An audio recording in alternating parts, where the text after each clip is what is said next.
اگر آپ نے ابھی تک ہمارا چینل سبسکرائب نہیں کیا تو پلیز اسے سبسکرائب کر لیں، ہماری ویڈیوز کو لائک اور شیئر کرنا نہ بھولیں۔ جب رسول اللہ صلی اللہ علیہ وسلم نے رسالت کی تبلیغ اور امت کی خیر خواہی کا کام مکمل کر لیا تو آپ کے اقوال و افعال میں دنیا سے رحلت کے آثار نمایاں ہونا شروع ہو گئے۔ آپ نے 10ویں سال رمضان میں 20 دن کا اعتکاف فرمایا اور سیدنا جبریل علیہ السلام نے آپ کو 2 مرتبہ قرآن کا دور کرایا۔ آپ نے اپنی صاحبزادی فاطمہ رضی اللہ عنہا سے فرمایا، میں سمجھتا ہوں میرا آخری وقت آ چکا ہے۔ سیدنا معاذ بن جبل رضی اللہ عنہ کو یمن کی طرف روانہ فرمایا تو انہیں وصیت فرمائی، اے معاذ، غالباً اس سال کے بعد تم مجھ سے ملاقات نہ کر سکو گے اور میری اس مسجد اور میری قبر کے پاس سے گزرو گے۔ یہ سن کر سیدنا معاذ بن جبل رضی اللہ عنہ رونے لگے۔ آپ نے حجۃ الوداع میں کئی بار کہا، غالباً میں تم لوگوں سے اپنے اس سال کے بعد نہ مل سکوں گا، غالباً اس سال کے بعد حج نہ کر سکوں گا۔ اسی طرح الیوم اکملت لکم دینکم اور اذا جاء نصر اللہ کا نزول اسی بات کا پیغام تھا کہ آپ دنیا میں اپنی مہم سے فارغ ہو چکے ہیں، اور اسی وجہ سے اس حج کا نام حجۃ الوداع رکھا گیا، کیونکہ آپ نے اپنے رب سبحانہ و تعالی کی طرف منتقل ہونے کے لیے لوگوں کو الوداع کہا۔ اوائل سفر 11 ہجری میں آپ احد تشریف لے گئے اور شہداء کے لیے اس طرح دعا کی گویا زندوں اور مردوں سے رخصت ہو رہے ہیں۔ پھر واپس آ کر ممبر پر تشریف فرما ہوئے اور فرمایا، میں تمہارا پیش رو ہوں اور تم پر گواہ ہوں، اللہ کی قسم اس وقت اپنا حوض دیکھ رہا ہوں، مجھے زمین یا زمین کے خزانوں کی کنجیاں دی گئیں، اللہ کی قسم مجھے تم پر یہ خوف نہیں کہ تم میرے بعد شرک کرو گے، بلکہ اس کا اندیشہ ہے کہ دنیا میں ایک دوسرے سے آگے نکلنے کی دوڑ میں لگ جاؤ گے۔ ماہ سفر کے آخر میں آپ رات کے وقت بقیع غرقد تشریف لے گئے،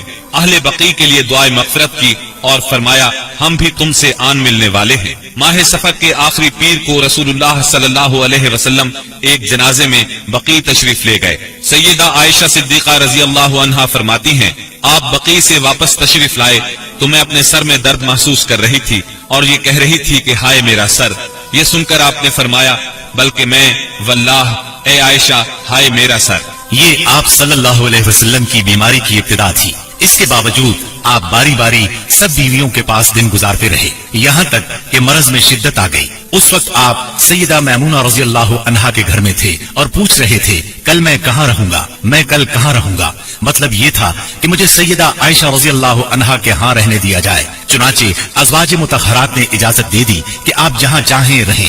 آپ سیدنا فضل بن عباس اور سیدنا علی رضی اللہ عنہما کے سہارے پاؤں زمین پر گھسیٹتے ہوئے نکلے اور سیدہ عائشہ صدیقہ رضی اللہ عنہا کے گھر منتقل ہو گئے۔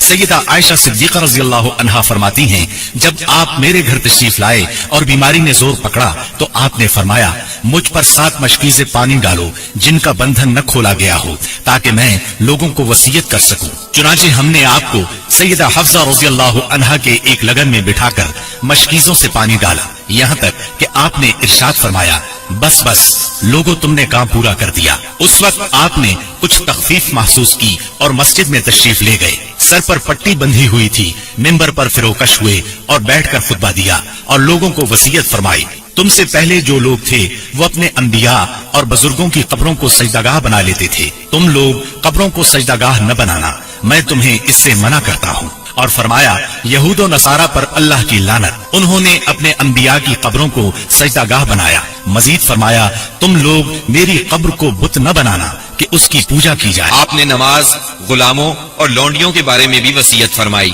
اور فرمایا، میں تم میں 2 چیزیں چھوڑ رہا ہوں، جب تک ان دونوں کو مضبوطی سے تھامے رہو گے ہرگز گمراہ نہیں ہوگے، کتاب اللہ اور میری سنت۔ مرض کی شدت کے باوجود آپ نمازیں خود پڑھاتے رہے، لیکن اس دن یعنی جمعرات کو جب عشاء کا وقت ہوا تو آپ نے لگن میں غسل فرمایا تاکہ مرض میں کمی ہو جائے۔ اٹھنے لگے تو غشی طاری ہو گئی، پھر افاقہ ہوا تو دوبارہ غسل فرمایا، پھر اٹھنے لگے تو اس بار بھی غشی ہو گئی، تیسری بار غسل فرمایا، اٹھنے لگے تو پھر غشی طاری ہو گئی۔